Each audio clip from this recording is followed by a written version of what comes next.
Páscoa, né? Então, como o irmão Nelson tinha falado na semana passada, que bom que os irmãos estão aqui e vamos aprender todos juntos a palavra do Senhor. Antes do Rodrigo estar ministrando, vamos estender as mãos sobre a vida dele, irmãos? Oremos.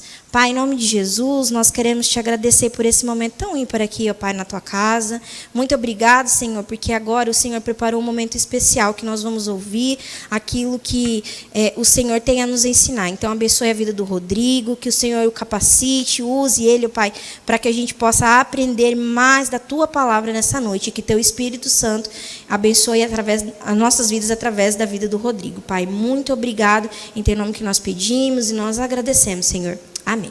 Amém?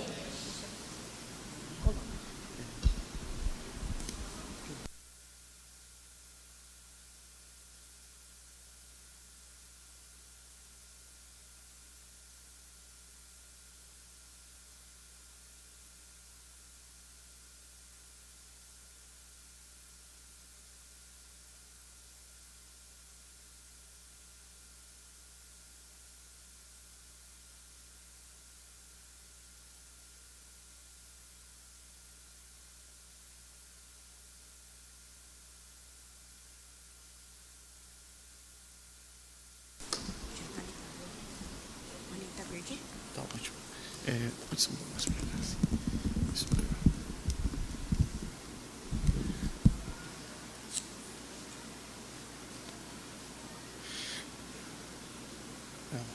O passador. Aqui.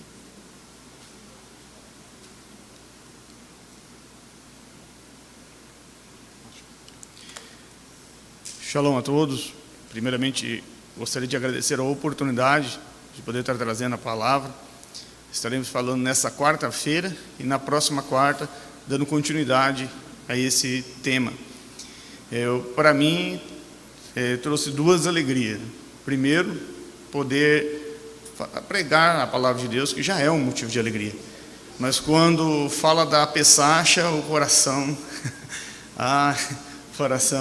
bate muito mais forte.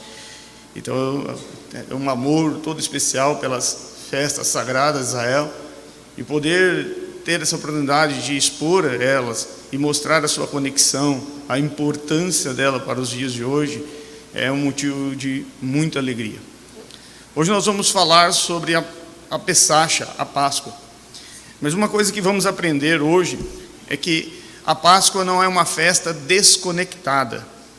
Ou seja, Deus conectou a Pessacha em outras festas. São 7 festas sagradas. E se eu não entender a conexão que há entre essas festas, eu nunca vou poder dizer que eu entendi a Páscoa. Veja bem, Deus vem dando várias festas para Moisés. Mas quando chega no capítulo 23 de Levítico, você pode manter a sua Bíblia, no capítulo 23 de Levítico, ele faz algo fantástico. Ele pega as 7 festas sagradas de Israel: Páscoa, Pão Asmo, Primícia, Pentecostes, Trombeta, Yom Kippur e Tabernáculo, e ele conecta uma na outra, amarrando uma a outra. De forma que, se eu entendo a festa do Yom Kippur, eu tenho que entender Páscoa, Pão Asmo, Primícia, Pentecostes, Trombeta, Yom Kippur e Tabernáculo. Se eu entendo a trombeta, eu também tenho que entender Páscoa, Pão Asmo, Primícia, Pentecostes, Trombeta, Yom Kippur e Tabernáculo. Ou seja, se tudo que eu conheço é a festa das trombetas, eu não entendi. Se tudo que eu conheço é a Páscoa, eu não entendi. Eu posso pregar para vocês aqui 20 vezes sobre a Pessacha, porque não foi eu que fiz assim, foi Deus. Quando nós lemos o capítulo 23 de Levítico, Deus coloca essas festas em ordem. E o que ele diz para Moisés é: Moisés, em cada festa dessa, eu vou vir e vou cumprir uma profecia. E se você tentar entender uma festa dessa isoladamente, você vai passar a vida inteira sem entendê-la. E na permissão de El Shaddai, nós vamos estar tratando hoje e na próxima quarta sobre esse assunto. E eu tenho absoluta certeza que El Shaddai irá abençoar para que vocês compreendam a conexão entre essas festas. Levítico capítulo 23, verso 4, diz assim: pode manter sua Bíblia aberta no capítulo 23. Estas são as festas fixas do Senhor, as reuniões sagradas que vocês proclamarão de tempo em tempo. A primeira coisa que temos que responder é: Senhor, por que o Senhor deu 7 festas sagradas para os judeus? Essa é a primeira pergunta. Segundo, Senhor, qual é o significado literário e simbólico de cada festa dessa? Terceira pergunta: Senhor, por que o Senhor colocou as 7 festas sagradas? Páscoa, Pão Ázimo, Primícia, Pentecostes, Trombeta, Yom Kippur, Tabernáculo, de forma conectada, de maneira que se eu tentar entender uma sem entender a outra, eu não entendo nada. São 3 perguntas importantes e que nós vamos responder nessa noite. O que a palavra de Deus nos revelou são profecias profundas, festas sagradas, literárias e simbólicas. Quando nós entendemos os valores literários, a gente começa a se arrepiar. Mas quando nós entendemos a interpretação simbólica que está por detrás da literalidade, aí você fica realmente estremecido. E é exatamente o que vamos fazer. As festas são Pessacha, Páscoa, Matizá, Pão sem fermento, Becuru, Primícia, Shavuot, Pentecoste, Shofar, as trombetas, Yom Kippur, expiação, e Sucote, tabernáculo.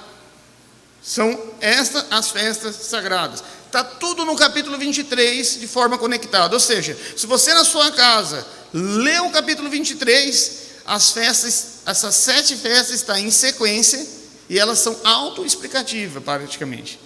Ou seja, se você tem conhecimento das raízes judaicas, isso aqui para você vai ser tão natural como respirar. E nós vamos ver que isso se encaixa perfeitamente.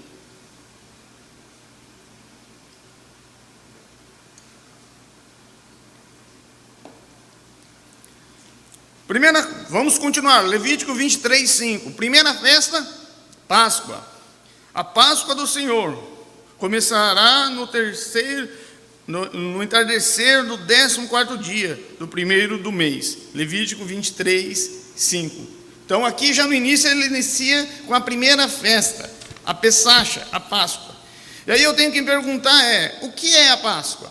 Páscoa é o que está registrado em Levítico, Êxodo 12. Se você entendeu Êxodo 12, entendeu Páscoa. A palavra Páscoa, no hebraico, Pessacha, significa passar por cima. Quando você fala para uma pessoa assim, Shana Pessacha, feliz Páscoa, você está falando feliz passar por cima de você. Mas se eu colocar isso sem a mente judaica, não é arrogante? Imagina, ó, feliz Páscoa, Shana Pessacha, feliz passar por cima de você? Parece que é arrogante. Mas vamos ver o contexto bíblico disso. Abre sua Bíblia em Êxodo, capítulo 12, verso 23. Livro de Êxodo, capítulo 12, verso 23. Diz assim: porque o Senhor passará para ferir os egípcios. Quando vir, porém, o sangue na ombreira, passará por cima. Então, o próprio texto, Levítico 12, 23, já diz o significado da palavra Pessacha. O que acontecia aqui? Vamos entender. Primeira regra que temos que entender: as 10 pragas que o Deus de Israel mandou sobre os egípcios foi uma manifestação do amor de Deus para com os egípcios. Preste atenção numa coisa.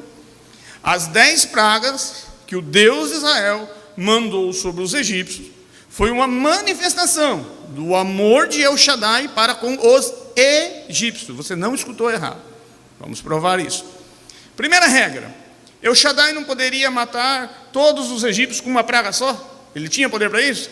Sim. Por que ele usa 10? Segunda coisa, por que as 10 pragas do Egito atingem os deuses do Egito? Ele podia ter mandado uma praga só e tirado o povo. Mas não, ele quer conversar com os egípcios. Ele quer provar para os egípcios que aquelas coisas que eles criam não eram Deus. Então o que ele faz? Na primeira praga, ele já para todo o ritual egípcio pagão. Por quê? Porque todo ritual egípcio pagão era feito com a água do Nilo. E qual foi a primeira praga? Ele transformou o Nilo em sangue. Os egípcios adoravam os bezerros. Por que vocês acham que quando Israel saiu do Egito, eles foram lá e fizeram bezerro de ouro? Porque era isso que eles viam os egípcios fazer. Então Deus manda praga nos animais, mata os animais. O que Deus está falando para os egípcios através das 10 pragas é: egípcios, eu amo vocês. Eu poderia ter lançado uma só praga, exterminado vocês e tirado o meu povo, mas por amor a vocês, egípcios, eu vou mandar 10 pragas, especificamente atacando os deuses de vocês, para desmoralizar, para que você entenda que isso não é Deus. O Egito cultuava o Alto e Baixo Egito, terra do Egito, piolho, até mesmo a 10ª praga, porque quando o faraó morria, o filho dele se tornava um Deus encarnado. Então, ao matar o filho de faraó, ele está dizendo: isso não é Deus. Então Deus chegou para os egípcios e disse: olha, eu vou mandar 10 ordens para vocês, 10 vezes eu vou dizer e provar: isso não é Deus, isso não é Deus, isso não é Deus. E se vocês não entenderem, o problema é de vocês. Então, as 10 pragas do Egito foi uma manifestação do amor de El Shaddai, o Deus de Israel, para com os egípcios. Porque através das 10 pragas, ele desmoralizou os deuses do Egito. Eles achavam que os deuses que eles faziam de pedra eram intocáveis. Na tempestade da chuva de pedra que o Senhor mandou, destruiu aqueles deuses. Ele está dizendo: egípcios, isso não é Deus. Sabe o que é isso? É amor. É a mesma coisa dos 7 selos, 7 trombetas e 7 taças apocalípticas. O que é os 7 selos, 7 trombetas e 7 taças apocalípticas? Uma expressão do amor de Deus para com as pessoas que não serão arrebatadas. Porque ele poderia arrebatar a sua igreja e mandar o resto tudo para o inferno. Mas não, ele arrebata a sua igreja e ele ainda vai mandar 7 selos, 7 trombetas e 7 taças apocalípticas para desmoralizar o anti-messias que estará no poder, para dizer: esse homem aí não é Deus. A mesma coisa que ele fez no Egito. O mesmo Deus agindo da mesma forma. A Bíblia é maravilhosa quando você olha para ela de forma correta, ou seja, de uma forma batista. Muito bem. Agora, nós temos que ter em mente o que acontecia na Pessacha. Deus chamou Moisés e disse: olha, a Pessacha você vai comer assim: cajado na mão, sandália nos pés, erva amarga, pão matizar, no fogo. Não é para colocar na panela e fazer um caldo, é passar o cordeiro no fogo. Sacrifica o cordeiro, passa o sangue na ombreira, entra para dentro, assa o cordeiro no fogo, comerá com o cajado na mão, sandálias nos pés, com pão matizar, erva amarga. Mas olha só que coisa interessante, ele dá uma ordem diferente para o anjo. Ele chama o anjo e diz: olha, você vai descer e você vai olhar. Quando você vê o sangue na ombreira, você passa por... Ué, mas é uma coisa estranha. Ele não falou para o anjo: anjo, entra dentro da casa e confere. Sandália nos pés, erva amarga, pão matizar, assando no fogo. Não! Ele diz: quando você vê o sangue na ombreira, você vai passar por cima. Xaná Pessacha, feliz Páscoa. E ao passar por cima, você vai fazer uma aliança. E é exatamente isso que acontece. Por que vocês acham que no João capítulo 1, verso 29, quando João Batista viu o Messias, ele não disse: olha, eis a girafa de Deus, eis o hipopótamo de Deus, eis o camelo de Deus. Ele diz: eis o Cordeiro de Deus. Por quê? Porque para a mente judaica, cordeiro é substituição, cordeiro é Pessacha. Ele está dizendo: esse é o cordeiro da Pessacha. E olha que coisa interessante, quando o anjo destruidor vinha, ele olhava o sangue. Se o sangue estivesse ali, ele passava por cima e não matava o primogênito. Então, se você reconheceu o seu lamentável estado de pecador e errado diante de Deus, e confessou o Messias Yeshua, o Senhor Jesus Cristo, como único e suficiente Salvador, como o Cordeiro da Pessacha, e tem absoluta certeza de que Ele pagou o seu pecado, e que Ele te salvou, e que Ele te mantém salvo, e que você não pode se autopurificar, mas precisamos do Messias. Então esse sangue da Pessacha está sobre você. E a ira de El Shaddai, que deveria cair em cima de você, ela vai passar por cima, porque você creu no Cordeiro da Pessacha. Isso é Pessacha. Isso é Páscoa. O que acontece na Pesach? Ela simboliza o quê? Nós vimos aqui a morte do Messias.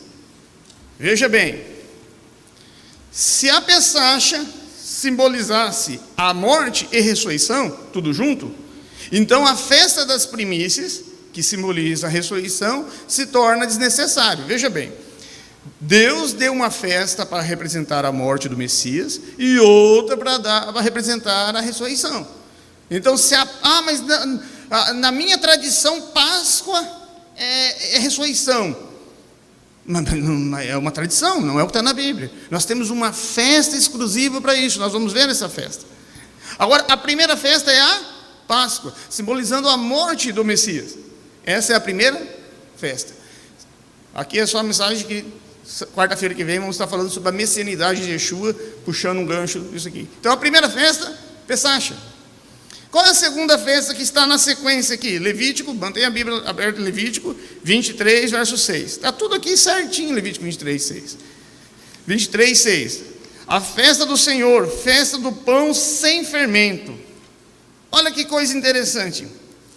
Depois da festa da Páscoa, comemorava a festa do matizá, o pão sem fermento. Comia 7 dias pão sem fermento. O que a Páscoa simboliza? A morte do Messias. E se o Messias é a minha Pesach, então ele me deixa como um pão asmo, um pão sem fermento. Ou seja, ele me purifica. Ele me purificou. Não foi nós, com nossas atitudes, com nossas obras, que nos tornamos um pão asmo, um pão sem fermento. É Deus que nos purificou através do Messias. O Pai nos purificou através disso. Ou seja, o mundo religioso sempre tentou desviar a salvação que está no Messias. Você é salvo porque você vai no purgatório, daí você mesmo expurga o seu pecado, daí vai para o céu. Você é salvo por guardar o Shabat, você guarda o Shabat. Você é salvo para obedecer a doutrina dessa ou daquela denominação. Se você pode se autopurificar, você não precisa de um Messias. Eu não sou salvo porque eu sou batista. Eu sou salvo porque um dia eu reconheci meu lamentável estado de pecador errado diante de Deus, a minha incapacidade de autopurificação, e confessei o Senhor Jesus Cristo como o único e suficiente Salvador, o Cordeiro da Pesach. Ele me tornou um pão matizado, não eu me tornei. Então, a festa do pão matizado simboliza a purificação feita pelo sangue do Messias. É a segunda festa. Depois do seu sangue veio o quê? Purificar. Vamos ler Hebreus 11:3. Olha o que diz Hebreus 11:3. Falando do Messias. Hebreus capítulo 1, verso 3. Hebreus capítulo 1, verso 3. Depois de ter realizado a purificação dos pecados, ele assentou à direita da majestade. Depois de ter realizado a purificação dos pecados, ele se assentou à direita da majestade. Pão matizá.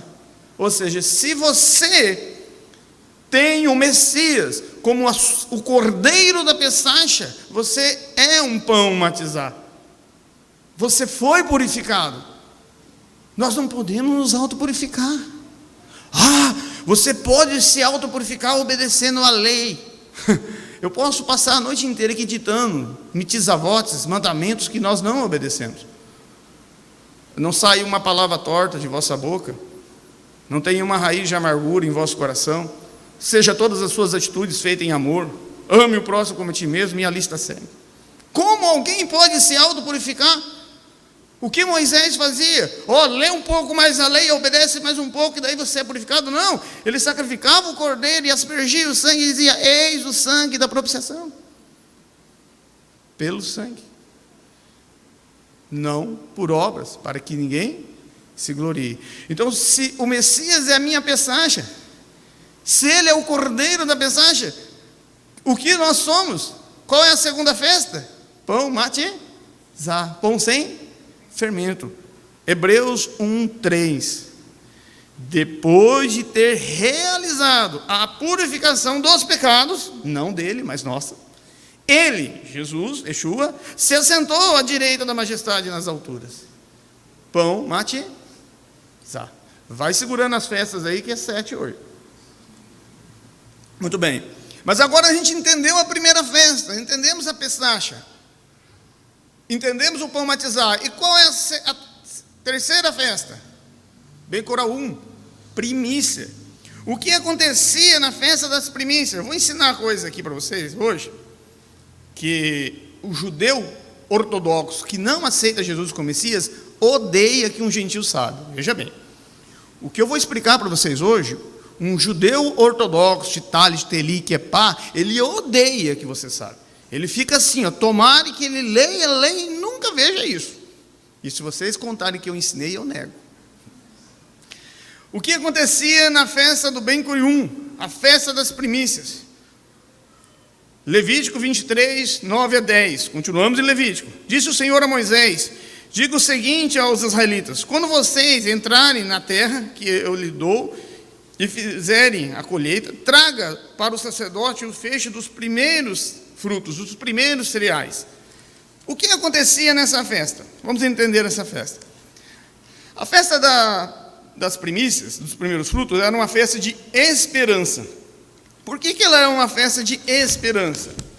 Porque o sacerdote ficava lá para fazer a bênção, e na festa das primícias, os judeus pegavam os primeiros frutos, levavam perante o sacerdote. O sacerdote fazia uma bracá, uma bênção. Ele movia aqueles primeiros frutos diante das pessoas, e aquela pessoa saía para casa feliz. Por quê? Porque o sacerdote abençoou a colheita dele, e ele entregava aqueles primeiros frutos para o sacerdote.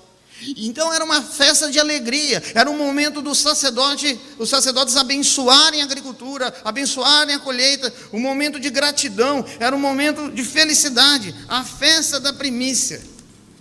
E olha só que coisa interessante, Levítico capítulo 23, verso 12.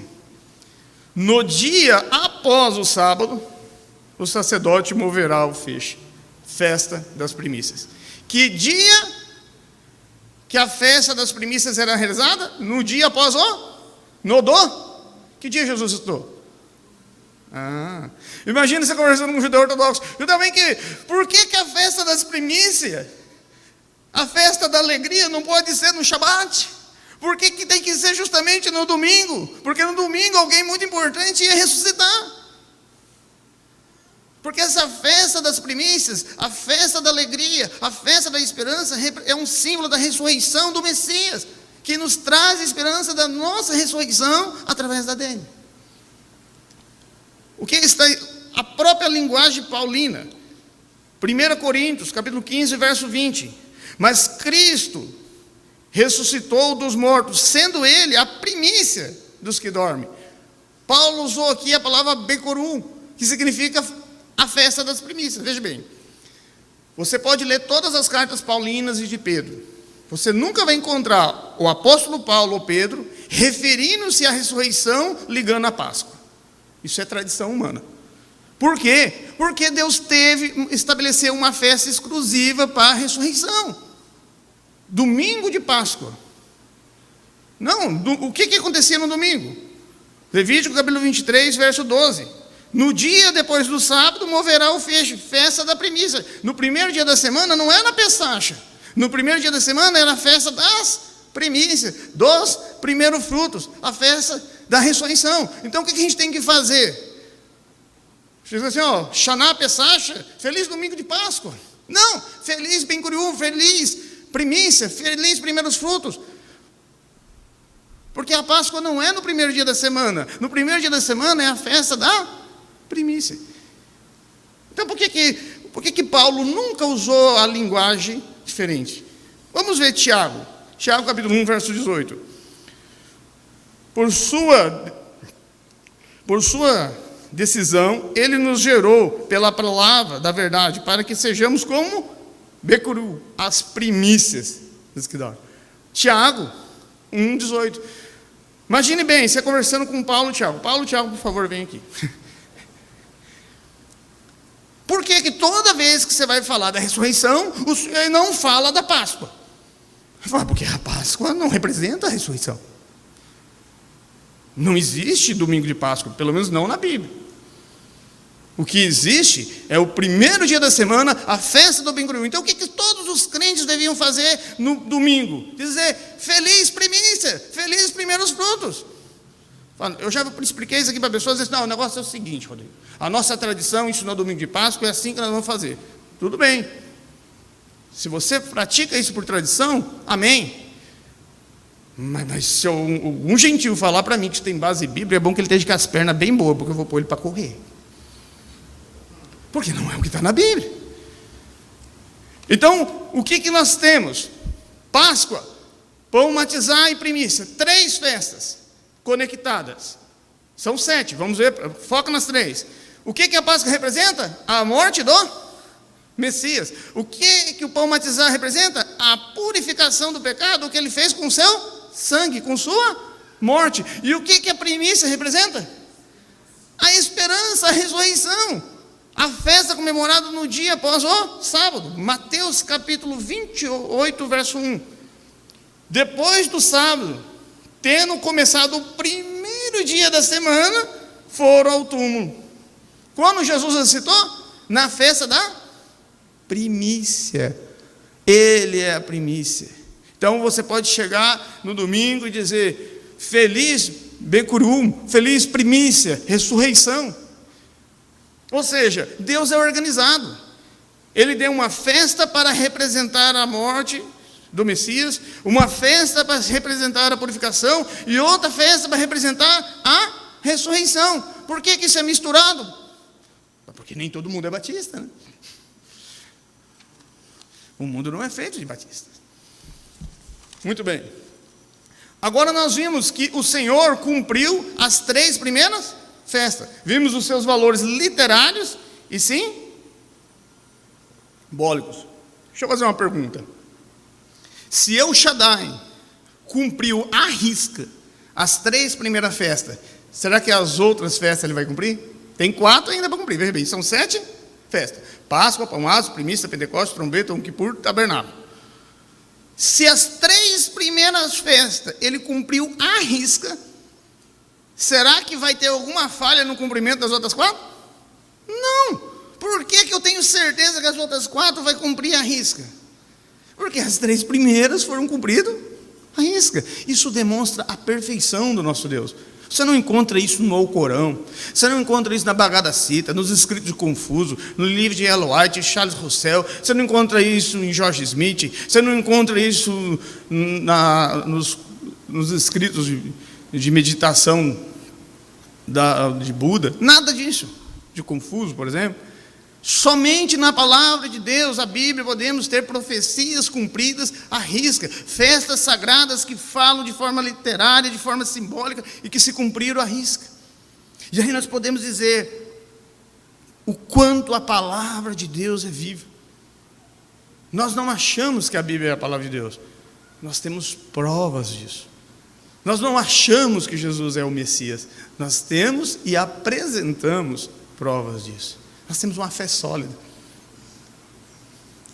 Agora, qual é a 4ª festa? Vamos lá, primeira festa, Páscoa, ele morreu. Segunda festa, pão matizar, ele nos purificou. Terceira festa, primícia, esperança. O sacerdote move o feixe, nós voltamos para casa felizes, porque recebemos uma grande bênção. Qual é a grande bênção? A ressurreição de Jesus traz o quê? Veja bem, a festa da primícia, a festa da esperança, de uma colheita boa. E a ressurreição de Jesus traz esperança da nossa ressurreição, porque a nossa ressurreição está conectada à ressurreição de Jesus. E se Ele ressuscitou, todos estarão.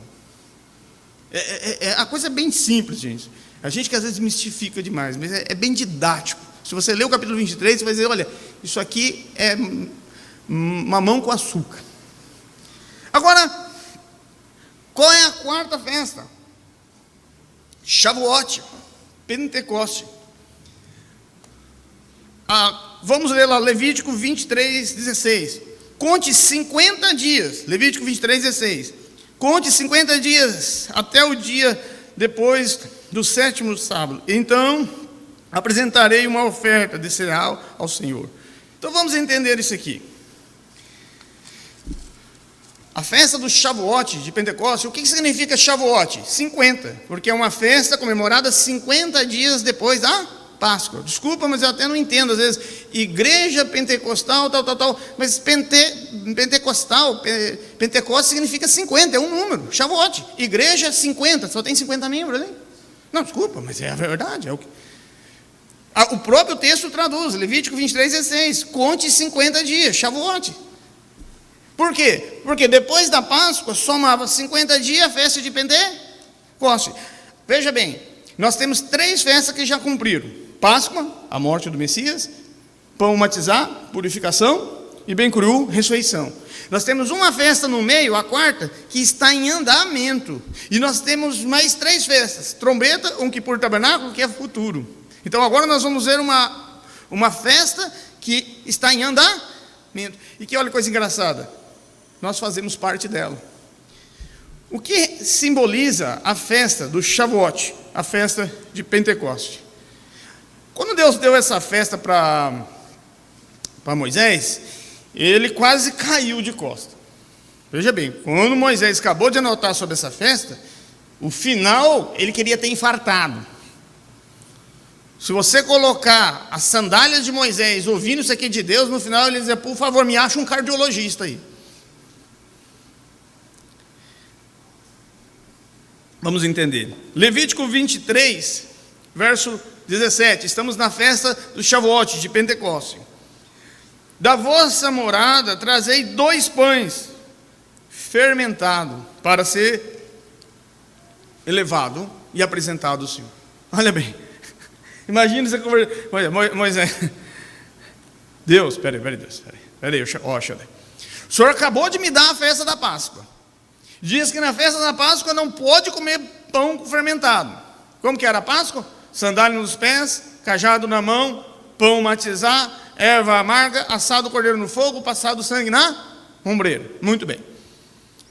Depois você dá a festa dos pães matizar sem fermento, para representar a purificação daquele que é a própria Pessacha, ou seja, o Messias, o Yud Havé, o próprio Yeshua. Mas agora, na festa de Pentecostes, você vem com 2 pão e fermentado. Ele não entendeu nada. Por que na festa de Pentecostes tinha que ter 2 pão? Segunda pergunta, por que era fermentado? Veja bem, está todo mundo bem sentado, firme, para não cair. Porque o Espírito Santo ia descer sobre pessoas pecaminosas. Se você tem alguma dúvida disso, olhe no espelho. Nós não somos pecador? Não somos fermentados? Não temos fermento? E o Espírito Santo não habita em nós? Quando o Espírito Santo desceu em Pentecoste, na festa de Pentecoste, Atos 2:1, ele não desceu sobre pessoas que tinham pecado? Os apóstolos deixaram de ser um pecador? Nós deixamos de ser pecador depois da nossa conversão? Então o Espírito Santo ia habitar em pães com fermento. Claro, alguns aí tem pouco fermento, outros parece que só tem fermento, né? Mas eu lembro que eu na minha avó fazia pão, né?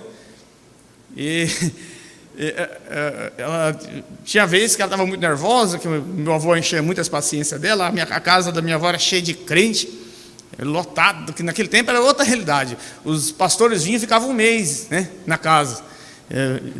Ali. Eu gostava porque sempre quando eu vinha eu tinha mais festa, a comida era mais bonita. Mas de vez em quando ela estava muito nervosa, ela colocava muito fermento no pão, e o pão crescia demais. Então, nós somos pão fermentado. A festa de Pentecostes simboliza o momento que o Espírito Santo viria no seu ministério de Sucote, de Carcateno. Veja bem, o Espírito Santo não veio só em Pentecostes. Davi não tinha o Espírito Santo de Deus? Muito antes de Pentecostes, Jesus não soprou o Espírito Santo sobre os apóstolos? É que em Pentecoste, na festa de Pentecostes, na 4ª festa, o Espírito Santo, o Rash Kodesh, veio no seu ministério de igreja, o seu ministério de Sucote, o seu ministério de rebanho do Senhor, de corpo de Cristo, de edifício do Senhor. E quando a igreja for arrebatada, esse ministério, essa instituição espiritual será levada. Então nós temos que ter isso em mente. O que a festa de Pentecostes representa? A descida do Espírito. E por que é uma profecia em andamento? Porque ela vai se concretizar lá quando o Senhor Jesus voltar e aí vai cumprir Isaías 11, que ele derramará o seu espírito sobre toda a carne. Então é uma festa em andamento. Tá, nós resolvemos a questão do fermento no pão, não resolvemos? Mas nós temos um outro problema aqui. É 2 pão. Por que 2 pão? O que Paulo disse? Que na igreja não tem nem judeu nem gentil, mas somos todos judeu. Peraí, esse pão que está mais bonito para simbolizar o judeu. O pão mais feio para representar os gentios. Judeu e gentil. Agora, juntos. Então, um sacerdote pegava 2 pão fermentados, ele movia ritualmente, ele levava esses 2 pão e juntava. E isso representava que um dia, judeu, o pão mais bonito, gentil, e está juntos, com muito fermento. Alguém deixou o fermento antes de vir para a igreja? É claro que tem dia que a gente está com mais fermento, tem dia que está menos, mas faz parte. Tem dia que a gente fermenta tanto que vai explodir, tanto fermento. Essa é aqueles pão que assa demais e estoura na forma e sai para fora, assim. Muito bem. E aqui nós temos um outro problema para resolver antes de ir para outra festa. Vamos lá, nós estamos na Páscoa, morte do Messias. A pão asmo, purificação. O seu sangue na cruz nos purificou. O sangue do Cordeiro da Pessagem. Primícia, esperança, primeiros frutos, ressurreição. Pentecoste, o Espírito Santo veio. 2 pão, muito fermentado, judeu e gentil, juntos, um só, compartilhando o fermento. Muito bem, mas agora nós temos um outro problema para resolver aqui que quase fez Moisés infartar. Levítico capítulo 23, ainda na festa de Pentecostes. Grave, nós estamos em Pentecostes, Shavuot, 50, uma festa comemorada 50 dias após a Páscoa. Capítulo 22, verso 23, diz assim: quando colheres, não poderá colher as laterais, será para o estrangeiro, para os gentios e para os necessitados. A festa do Shavuot, Pentecostes, é chamada Festa das Semanas. Por que ela é chamada Festa das Semanas? Porque não tinha colhedeira, gente. Você acha o quê? O judeu naquela época ia numa empresa, contratava 5 colhedeiras, um trator daquele bom, e ia colhendo. Não, por isso que ela é chamada Festa da Semana, porque levava semanas. Alguns irmãos aí que é bem antigo, lembra daquele tempo lá que plantava café com aquelas maquininhas, A maioria aqui, na geriatria, Mas enfim, lembra muito bem disso. Para colher tinha que ser com aquela foice. Então ela é chamada Festa da Semana também, porque levava semanas. É chamada a festa da colheita, por quê? Porque era a época de colher. E também é chamado Shavuot, Pentecoste, por quê? Porque é chamada Festa 50, porque era 50 dias após a... Eu falo, a Bíblia, gente, ela é muito simples.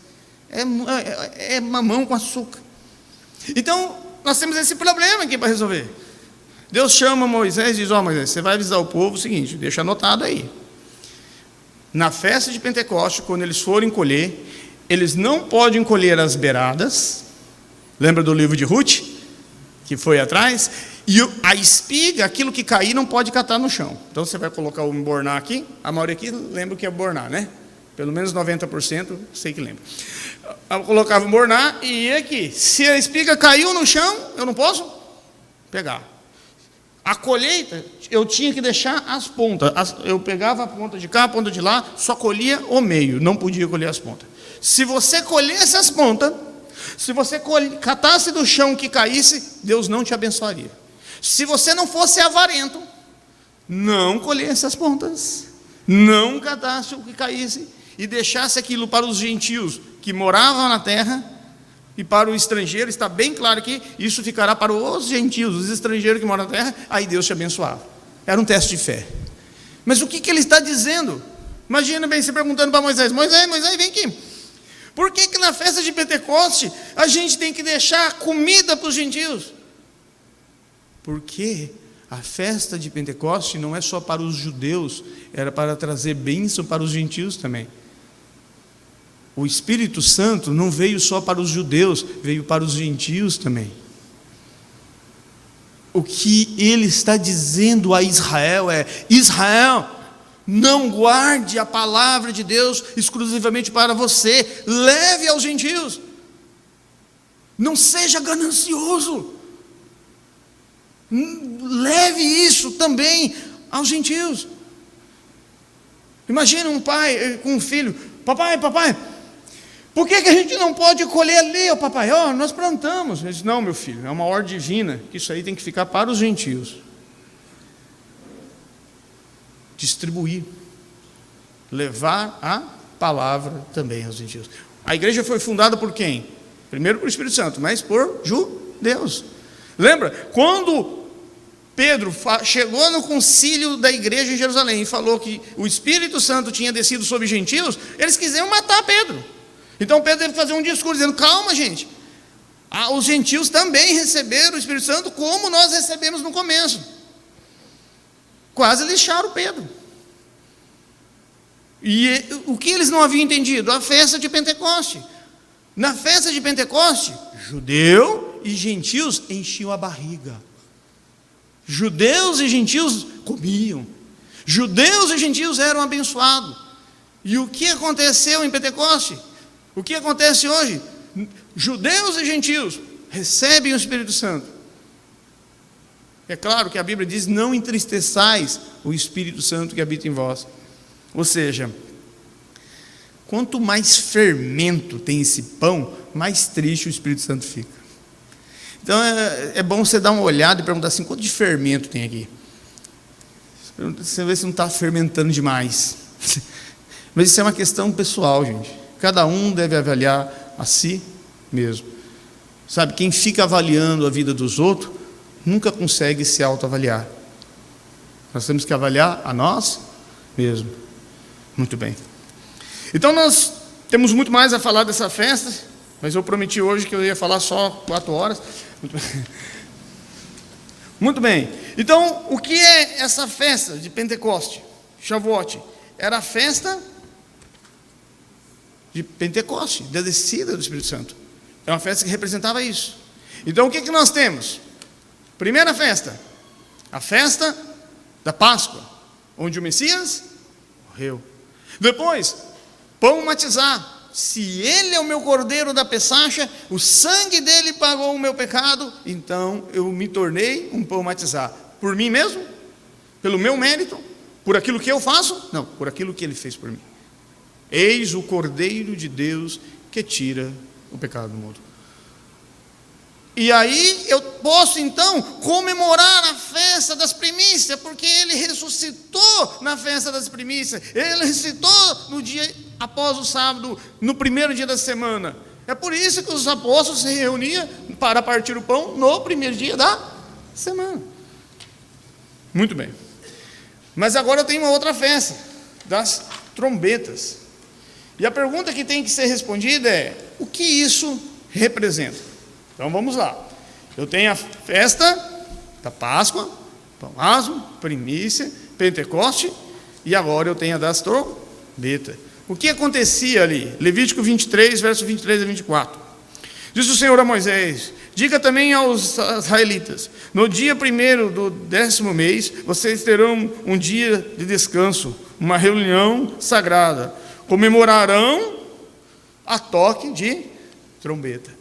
Números capítulo 29, verso 1. Números capítulo 29, verso 1. No dia 1º do 10º mês, convocarei uma santa assembleia, e não faça trabalho algum. Nesse dia vocês tocarão uma trombeta. O que acontecia na festa da trombeta? Vamos ver primeiro de forma literária, depois nós vamos ver os valores, sim? Pode. Veja bem, você tem que entender as festas primeiro na sua literalidade e depois no seu simbolismo. Qualquer dúvida sobre simbolismo, livro de Rodrigo Miguel Vilas Boas do Carmo, Simbologia Bíblica. Já fiz minha propaganda aqui. Muito bem. O que acontecia nessa festa? Era para chamar o povo, os sacerdotes tocavam a trombeta, vários chofás, trombetas eram tocadas, e todos se reuniam na frente do tabernáculo. Uau! Ele está falando de uma coisa muito importante. Vamos entender essa festa. Hoje vai ser a festa da trombeta, um exemplo, gente. E de repente as trombetas soam em Israel, soam no arraial, e todos se alegram, e todos se preparam, e vão para a frente do tabernáculo, ou vão para a frente do templo, e quando eles chegam lá, os sacerdotes estão soando a trombeta, felizes, a palavra de Deus está lá, o conhegado, o sumo sacerdote está lá, os sacerdotes estão lá, e o povo está feliz diante da festa das trombetas. Isso é a festa das trombetas. A pergunta a ser respondida é: o que ela representa? O que ela simboliza? As festas das trombetas simbolizam a volta de Cristo para reinar. Ele virá ao som de trombetas com seus anjos. Marcos 13, 24. Mas naquele dia, após aquela tribulação, o sol escurecerá, a lua não dará sua claridade, as estrelas cairão do céu, e os poderes do céu serão abalados. Então verão o Filho do Homem vindo com nuvens e grande poder e glória. A festa da trombeta é uma representação da volta do Messias para reinar. O momento em que ele vem em glória, não mais humilde, montado num jumento, mas agora um cavalo poderoso, glorificado. Uma coisa interessante na tradição judaica é que quando um rei vinha montado num jumento, simbolizava que ele estava vindo em paz. Mas quando ele vinha montado num cavalo, com sua espada, simbolizava que ele estava vindo para a guerra. E olha só, Jesus entrou em Jerusalém montado num jumento, cumprindo a profecia de Zacarias 9. O que está escrito na profecia de Zacarias 9? Mais de 400 anos antes do Messias vir. Vamos ver lá? Zacarias capítulo 9, verso 9. Alegraste muito, ó filho de Sião, exultai, ó filho de Jerusalém, aí vem o seu rei, justo, humilde, montado num jumentinho. Mas quando eu vou em Apocalipse, capítulo 19, verso 19, olha que coisa engraçada, Zacarias capítulo 9, verso 9, mostra o Messias entrando num jumento humilde. E Apocalipse capítulo 19, verso 19, mostra ele vindo em glória com seu cavalo. E ele diz: vi a besta e os reis da terra, com seu exército, congregados para lutar contra aquele que está montado no cavalo.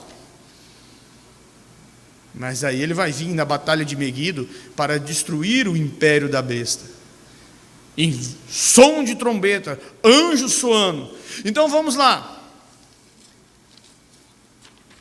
O que a festa da Páscoa simboliza? A morte do Messias. Ele morreu por mim, ele morreu por você. É a nossa salvação, é o nosso cordeiro da mensagem. O que a festa dos pães batizados representa? Se o sangue dele me purificou, como eu fiquei? Com um pão batizado, purificado. Porque quando o Senhor mandou o anjo olhar, ele diz: olha, se não tiver o sangue, olhe na casa, entre na casa e mate o primogênito. Mas se tiver o sangue, olhe para o sangue e passe por. Se eu não tivesse reconhecido o meu lamentável estado de pecador e errado diante de Deus, e confessado o Senhor Jesus Cristo como o meu único e Senhor Salvador, ele não ia olhar para o sangue do Messias, ele ia olhar para mim. E se eu estiver diante de Deus hoje, e ele for dar para mim o que eu mereço, sem a graça de Deus, ele tem que me mandar para o inferno, porque ele é santo e eu sou pecador. Porque eu não consigo me autopurificar. Mas quando ele vê o sangue, a pergunta é: esse sangue está sobre você? Porque se ele não tiver, o que vai segurar a ira de Deus não é o sangue do cordeiro naquela dura cruz, é você mesmo, na condenação eterna em gema por toda a eternidade. E isso é um assunto muito sério. Esse é um tipo de assunto que não podemos brincar. Não dá para falar isso sorrindo. Agora, eu tenho a Páscoa, símbolo de sua morte. O pão batizado, símbolo de sua purificação. O Ben Gurion, a esperança, ele ressuscitou. O Pentecoste, olha a misericórdia de Deus, enviou o seu Santo Espírito para esses pães carregados de fermento. E aí nós temos a festa das trombetas, um símbolo da volta do Messias. Por que o arrebatamento não está aqui? Porque o arrebatamento é para a igreja, um mistério revelado dentro do Novo Testamento. A volta para reinar é para Israel. A teologia da substituição, que vem pelo calvinismo, é antissemitismo acadêmico copiado do Santo Agostinho, Ctrl-V e Ctrl-C. Amilenismo é antissemitismo acadêmico. Dizer que Israel perdeu seus direitos e a igreja tomou lugar.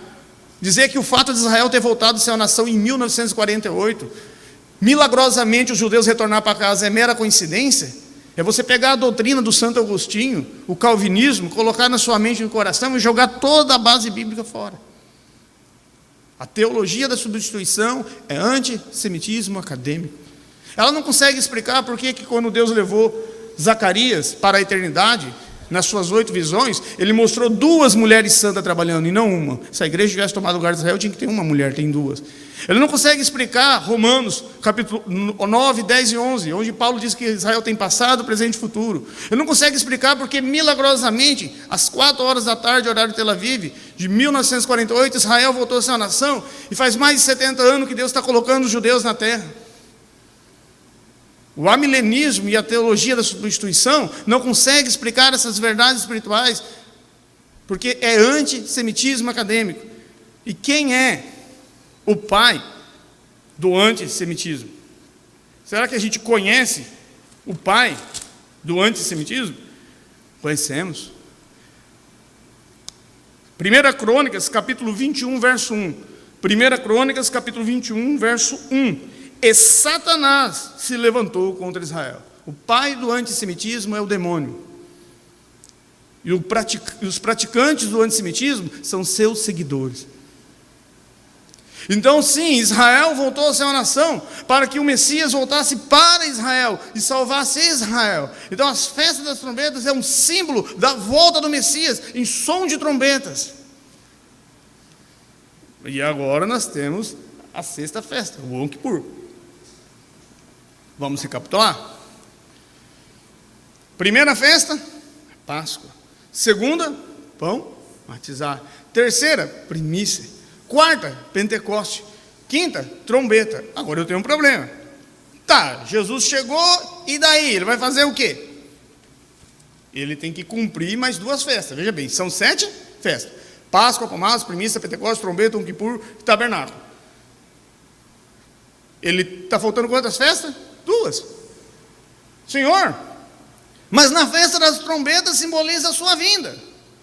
Então a festa do Yom Kippur, a festa do Sucote do tabernáculo, tem que representar profecias que vão acontecer depois da sua vinda. E aí nós temos o Yom Kippur, o dia da expiação. Mantenha em Levítico 23, está tudo bem didático aqui. Deus facilitou muito para nós. Levítico capítulo 23, verso 26 a 27. Levítico capítulo 23, verso 26 a 27. Diz o Senhor a Moisés: no 10º dia desse 7º mês, no dia da expiação, ou Yom Kippur, faça uma reunião sagrada. Humilhe-se diante do Senhor. Vamos entender isso. Primeira coisa, nessa festa, vamos entender a literalidade da festa, depois vamos ver o que ela representa. O que acontecia nessa festa? Levítico capítulo 23, verso 29. Porque toda alma que não se humilhar nesse dia será morta. Então vamos entender. Essa festa era uma festa do perdão da nação de Israel.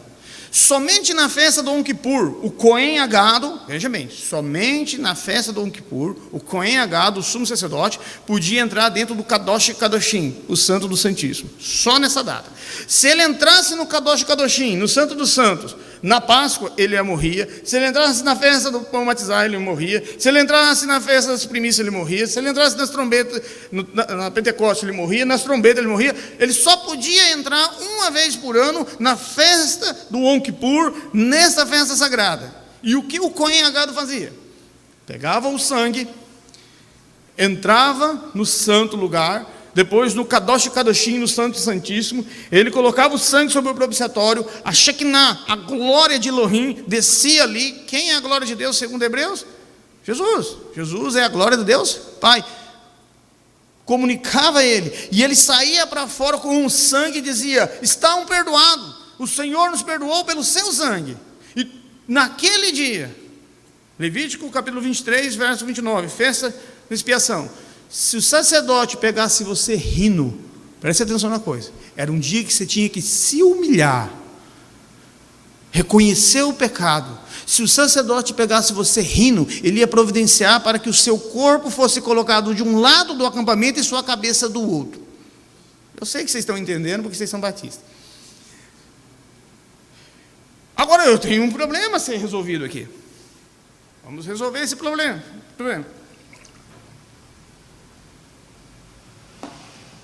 Senhor, El Shaddai, como é que o Senhor pode chamar isso de festa? Deixa eu ver se eu entendi. É um dia em que eu não posso sorrir. É um dia que eu não posso colocar uma roupa boa, né? Não posso escolher a melhor roupa. Hoje mesmo eu fiquei lá olhando, falei, qual que é a camisa mais cara que eu tenho, né? Minha mulher falou, você vai chique, tenta ir chique. Aí eu lembrei dessa camisa aqui, que faz mais ou menos uns 38 anos que ela comprou para mim, ficou lá. A calça, graças a Deus entrou, que eu tô meio gordinho. Então aquele dia que você não poderia usar nenhuma roupa boa, que se você sorrisse, você morria. Senhor, era um dia que você tinha que se jogar no chão e se humilhar e dizer: Senhor, eu sou um pecador, eu sou imundo, eu sou digno de pecado, eu sou digno de ser lançado na condenação eterna. Então o sumo sacerdote vinha e banhava sangue sobre você, e os sacerdotes sacrificavam animais e jogavam sangue. Senhor, como é que o Senhor pode chamar isso de festa? Não é sete de festa, como é que o Senhor chama isso de festa? Presta atenção numa coisa. Se você é um crente verdadeiro, se você não está aqui como uma pessoa convencida, mas convertida, se humilhar diante de El Shaddai é motivo de alegria, sim. Poder se encurvar, se humilhar diante dos pés de El Shaddai é motivo, sim. William MacDonald, em um dos seus livros, não vou me lembrar qual deles agora, disse que o lugar mais elevado que um crente pode chegar é aos pés de Cristo. Então, isso aqui é uma festa, sim, porque as pessoas iam para casa com o coração feliz, porque eles não podiam sorrir, eles tinham se humilhado, mas eles iam perdoado. Era um perdão da nação, a nação de Israel era purificada no dia do Yom Kippur. Bom, e agora, o que isso representa?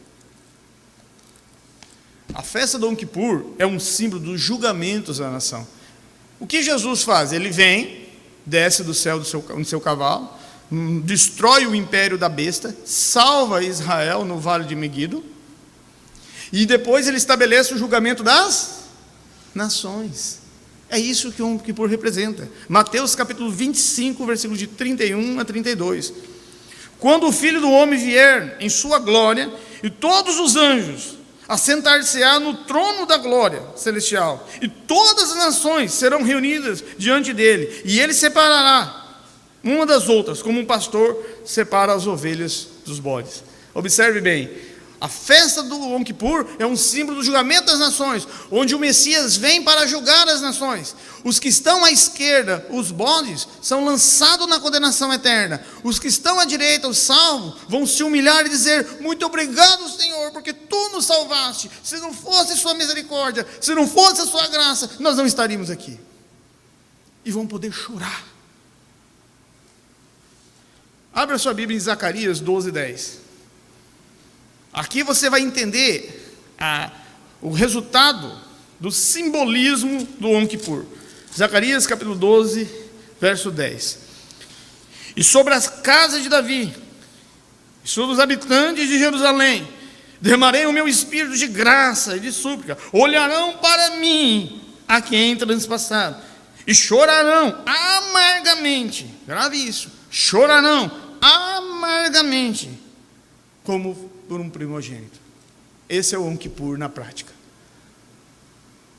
Quando o Messias se assenta no seu trono para julgar as nações. Quando ele se livra, lançando na condenação eterna todos os bodes, todos os da esquerda, e pega as suas ovelhas à direita e estabelece o seu reino. É um dia maravilhoso. Esse é o dia do Yom Kippur. Essa é a interpretação do Yom Kippur. Mas eu tenho um problema. Nós temos a festa das cabanas, ou seja, a festa do Sucote, a festa do tabernáculo. Vamos ler lá, Levítico 23, 33. É maravilhoso, está tudo conectado. Levítico capítulo 23, versos 33 e 34. Diz o Senhor a Moisés: diga ainda aos israelitas: no 15º dia deste 7º mês, comece a festa das cabanas do Senhor, durará 7 dias. Olha que coisa interessante. Vamos entender a literalidade desse texto. Quando era para comemorar a festa da cabana, durante 7 dias, se você for em Israel, os judeus ainda fazem isso lá. Durante 7 dias, eles não podiam ficar no mesmo lugar, eles tinham que dormir em tendas. E há vários motivos. Primeiro, para representar, para simbolizar que durante 40 anos eles dormiram em tenda, a sua passagem pela peregrinação. Imagine bem um filho de um judeu dizendo: papai, nós temos uma casa ali confortável, tem ar-condicionado, tem tudo, por que a gente tem que dormir 7 dias nessa tenda? Ele diz assim: para lembrar, meu filho, dos tempos que passamos no deserto. Mas havia um outro motivo também, porque eles tinham que fazer as tendas em conjuntos, para lembrar que eles eram um povo só. E o que a festa dos tabernáculos, a festa do Sucote, representa? O estabelecimento do reino milenar, o estabelecimento do reino davídico. Dentro do milênio, quando o Senhor estabelecer essa festa, ela será comemorada dentro do milênio. Abra sua Bíblia em Zacarias, capítulo 14, verso 26. Livro do profeta Zacarias, capítulo 14, verso 16. Zacarias 14, 16 diz assim: todos os que restarem de todas as nações que vierem contra Jerusalém subirão de ano em ano a comemorar a festa do tabernáculo. Veja bem, o texto é autoexplicativo. Zacarias 14, 16. Ele está dizendo que todos aqueles que sobrarem das nações que virão contra Jerusalém, ou seja, quem que vai sobrar? As ovelhas. Porque no julgamento das nações, no Yom Kippur, os bodes ele vai jogar tudo na condenação eterna. Esses que sobraram, as ovelhas, durante o reino milenar, virá de ano em ano comemorar a festa do tabernáculo, como um ato de submissão ao próprio Messias que estará em Jerusalém, glorificado, sentado no seu trono por 1000 anos. Então o que a festa do tabernáculo representa? O estabelecimento do seu reino davídico, o estabelecimento do seu reino milenar, o estabelecimento do seu reino milenar. É por isso que nós lemos uma coisa interessante em Apocalipse. Abra sua Bíblia em Apocalipse, capítulo 20, verso 1. Apocalipse, capítulo 20, verso 1. Então vi descer do céu um anjo, tinha na mão a chave do abismo e uma grande corrente. Ele segurou o dragão, a antiga serpente, Satanás, e o prendeu por 1000 anos. Senhor, já que está preso, por que o senhor não deixa? Não, é só 1000 anos. Porque nesse tempo do milênio, Deus vai prender Satanás e vai provar para a humanidade uma coisa. Tem 3 coisas que faz a gente pecar. Primeiro, a natureza adâmica. Segundo, o mundo corrompido. Terceiro, Satanás com seus xadrez. Então Deus vai voltar, o Messias vai voltar e vai transformar o mundo num paraíso. E ele vai prender Satanás. Mas mesmo assim o povo vai pecar. E vai provar que a gente não peca só por causa de Satanás ou mundo corrompido. Pecamos porque somos pecadores. Agora, esse estabelecimento do reino milenar, aí sim nós vamos poder ver o cumprimento da profecia de Isaías. O que está escrito em Isaías 11 sobre o milênio? Abra sua Bíblia em Isaías capítulo 11, versículos 6 a 8. Diz assim: o lobo viverá com o cordeiro, o leão se deitará com o bode, e o bezerro e o leão no novilho pastarão juntos. Observe bem, hoje você pode pôr um leão e um cordeiro junto? Pode. Você pode pôr um leão e um cordeiro junto. Se você todo dia repor um outro cordeiro, no dia 6 você põe outro cordeiro lá. Você pode pôr um leão e um cordeiro na mesma jaula. Se todo dia você pôr outro cordeiro lá, funciona. Mas a Bíblia diz que nesse momento, o cordeiro e o leão vão andar juntos. E o leão não vai matar ele. Que não haverá mal algum. Que a criança vai colocar a mão na toca da serpente, a serpente não vai pecar. É por isso que quando eu vou debater Bíblia com esses amilenistas, eu falo, meu filho, coloca a mão na boca de um leão e você vai descobrir se você está ou não no milênio. Na verdade, eu queria que os amilenistas colocassem a cabeça na boca do leão, não a mão. Mas enfim, observe bem o que a palavra de Deus diz. Que nesse período, Ele vai derramar o seu Espírito sobre toda a carne. Então não haverá mais mal algum. E aí a festa do tabernáculo será cumprida. Agora, vamos conectar as festas.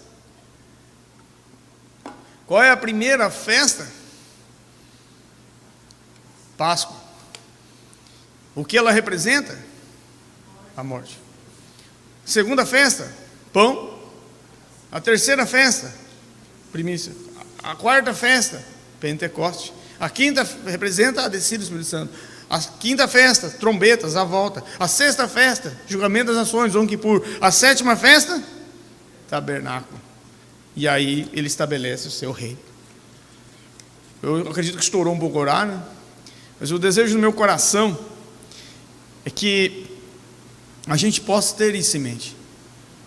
Que a gente possa ter em mente que nós temos que comemorar a Pessacha, porque o Messias é o Cordeiro da Pessacha. Temos que comemorar o pão matizar, porque Ele nos purificou. Temos que comemorar as primícias, porque Ele ressuscitou. Temos que comemorar o Pentecoste, porque Ele enviou o seu Santo Espírito. Temos que comemorar as trombetas, porque Ele voltará a som de trombeta.